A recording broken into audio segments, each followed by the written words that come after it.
Recording in progress. So, like I said earlier, socialization means a process through which we try to learn the norms and the values of the society so that there's conformity, so that there's cohesion, so that the society becomes stable, according to functionalists. So the agencies of socialization, we have the family. And when we talk about the family, we're talking about, it could be a nuclear family, where we have the mother, the father, and the children. Nuclear. Nuclear family, yeah. The father, the mother, and the children. That's the nuclear. Okay. When it comes to uncle, cousin, it becomes extended. Okay. I think it's clear. So, in the nuclear family, let's talk about the nuclear family first. We have the mother. The mother plays a crucial role in the upbringing of that child, in childhood and beyond childhood, because there's always the mother who trains the child, who tells the child what to do, what not to do. So the relationship between them are always crucial. I think that point is clear. So this takes us to modern industrial societies. How is family in the modern industrial society? Here I go. Many children spend most of their early years in a nuclear family. Others are brought up by only one parent or by both biological parents and step parents or adoptive parents. So in the modern industrial society, when it comes to family, family comes in different forms. It could be nuclear family, it could be adoptive parents, it could be step parents. So whatever the case might be, they are all considered as family. I think it's clear. Yes. And they are in charge. They are responsible for the socialization of that child. Clear? Yes. So, in the family, another part that is crucial within the family is the class you belong to in the family. You know, we're talking about socialization. Yes, yes. And socialization is not just about the upbringing. It's also about the background. Who the family, the class within the family belongs to within the society will also have influence in the socialization of that child. Okay.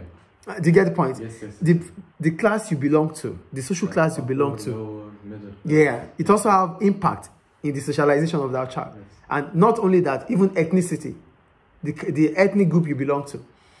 Yeah, do you get it? Yeah. So yeah, I go, this is a form, for social class and ethnicity, I go, this is a form of social stratification in which people are grouped at different levels in social hierarchy.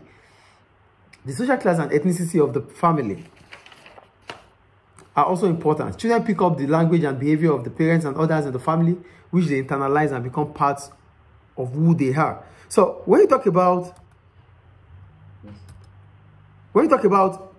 the family, the social class, we talk about social stratification. So the most important, how the child behave, what the language he speaks, his attitude or her attitude can be, can be linked to the group is from or she's from, or the social class he or she belongs to. Because the social class you belong to will tell you about your exposure. Do you understand? Yeah. So in the family, there's ethnicity. In the family, there's class. In the family, there's a mother. So these things are crucial parts of what brings about socialization in children. I think the point is clear. Yes. So that's all about family. Now, the next agency of socialization is education.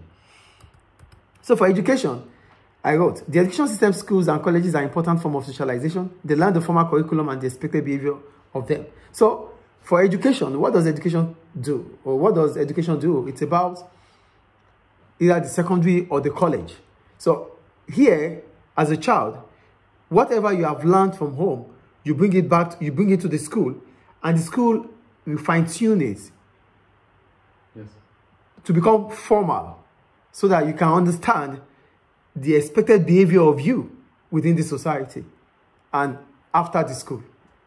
Do you get it? So, no, the family does theirs. But when it comes to the secondary, or the school, or the education, which is a secondary socialization, it brings about formality. Because when you see the school, it's a formal setting. It's not like you are relating with your mom or your dad.